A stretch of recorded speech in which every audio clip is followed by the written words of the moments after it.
Parece increíble, pero ya han pasado 4 meses desde que Lázaro Báez, bueno, fue detenido y empezó a hablar, ¿no? Por eso, sobre un tema tan espinoso, quería consultar a alguien que, bueno, tiene una trayectoria como para poder saber muchas cosas sobre la política que a veces se nos escapan.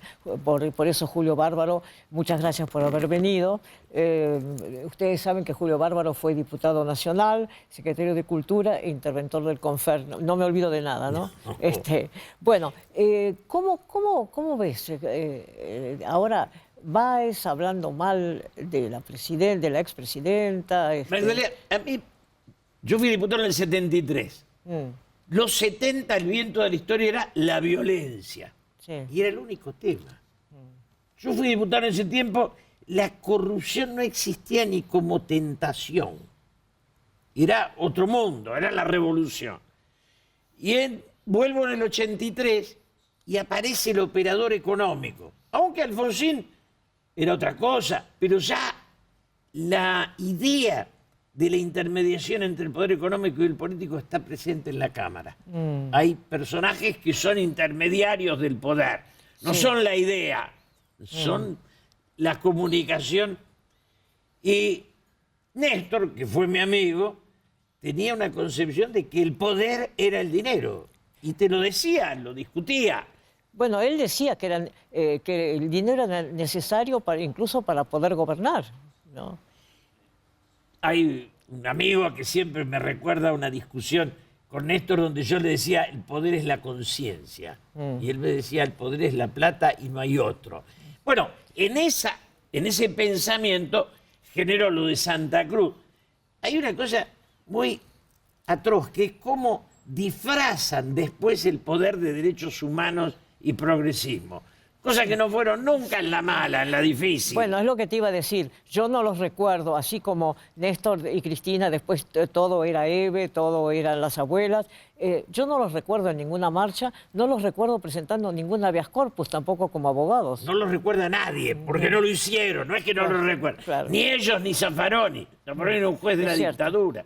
Y el Rafa Flores, que sí firmó cuanto habeas corpus le pidieron, dice siempre, ni Néstor ni Cristina firmaron uno.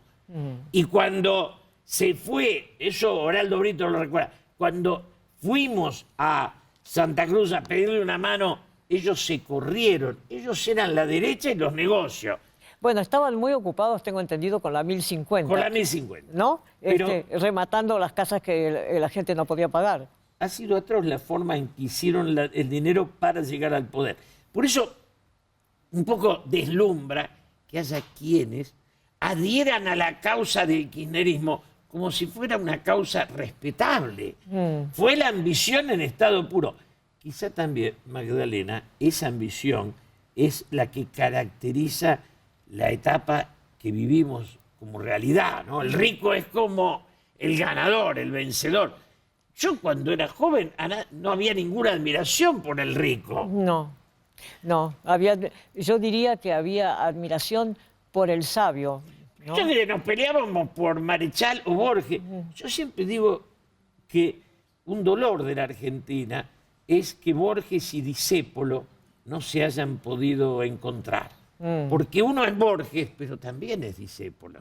Claro, pero eran mundos tan lejanos. Fracturados, divididos Claro, en serio. Claro. Eran como dos naciones posibles, ¿no? Sí. Y uno está como obligado a hacer síntesis de esas dos cosas, porque la Argentina es las dos, es Borges y es el tango. Claro, pero vos que has vivido tantas cosas, Bárbaro, cuando escuchás, por ejemplo, lo que vamos a ver ahora, que es lo que conversa justamente Lázaro Báez, con nuestro colega Gasulla, ¿no? ¿Te sorprende la dureza y además, yo diría, el odio acumulado que tienen sus palabras? Fíjate. ¿Usted siente que Cristina lo entregó? Pero no solo Cristina, todo el mundo me usó de forro. La Cámara de la Construcción también me usó de forro. Acá se limpiaron todo el culo conmigo. Porque el hilo se tiene que cortar en nueve. Porque no puede seguir para arriba. Porque a mí no me dieron el volumen de dinero que dicen que me dieron. Cuando dicen que usted era testaferro de los Kirchner, ¿qué diría? Eso porque no lo conocen a Néstor. Néstor no te soltaba una moneda, no pagaba un café. ¿Usted piensa que me van a dar la plata de ellos para manejar? No me haga reír, Luis. Y la, Eso no conocer a la gente. pero la fortuna de los Kirchner, ¿eso existe o es un mito? No, bueno, pero la fortuna de los Kirchner no la hicieron conmigo y tampoco me la dieron a mí para que se la maneje. Usted vio las declaraciones de bienes de cada uno de ellos. Usted era hombre de confianza, era amigo personal de Néstor, no así de Cristina. En eso tiene 100% la razón. Cuando ella llegó, nosotros dejamos de tener una participación activa en nada. ¿Y por qué? Y porque pensamos distinto. ¿Le puedo... Yo soy de los que piensa como Néstor. ¿Usted se siente que ya está juzgado? Pero, ¿y usted cree que no? Si nadie quiere hablar conmigo. Nuestra verdad está prohibida en todo el mundo, en todos lados. ¿Vos le crees a Lázaro Báez? Cuando dice me usaron, Sí. nos usamos, porque en eso le fue muy bien. Digamos, no es que lo usaron y él sufrió, disfrutó y se enriqueció como nadie. Entonces, nos usamos mutuamente. Magdalena, lo que queda en duda es cuál era su lugar ahí, porque si le regalaban todo ese dinero para hacer obra, ¿qué parte debía? ¿Era un empleado, un asociado, iba a porcentaje? ¿No? Las dudas son todas, pero transparente no era. No, absolutamente. Ahora, me llama la atención la bronca, sobre todo sobre Cristina, más que sobre Néstor. Es muy clarito, el constructor fue Néstor. Néstor armó una enorme cadena de complicidades y de poderes. Cuando muere Néstor, estos individuos quedan como el que manejaba, digamos, la parte oscura de la relación era Néstor. Cristina no es que fuera inocente, pero no era la que actuaba en ese mundo. Entonces, cuando se acaba Néstor, se debe haber acabado o terminado con él la etapa de fluidez de la relación. Digo, después de la muerte de Néstor no se comprende qué hacen cada uno de estos pedazos, ¿no? Ahora, por ejemplo, si Néstor hubiera vivido, pongamos una hipótesis, ¿no? Si Néstor hubiera vivido, ¿vos pensás que el episodio de las bolsas de López hubiera ocurrido? Yo creo que hubiéramos llegado más cerca de ser Venezuela. Lo de la bolsa de López es una imagen, pero una sociedad yendo a la confrontación es lo que a mí me asusta. Y me imagino que con Néstor, que tenía más manejo político y más lucidez, en una sociedad como la nuestra, muy decadente, Magdalena, aceptémoslo. Frente a ese autoritarismo, las reacciones fueron pocas. Sí. Muy pocas.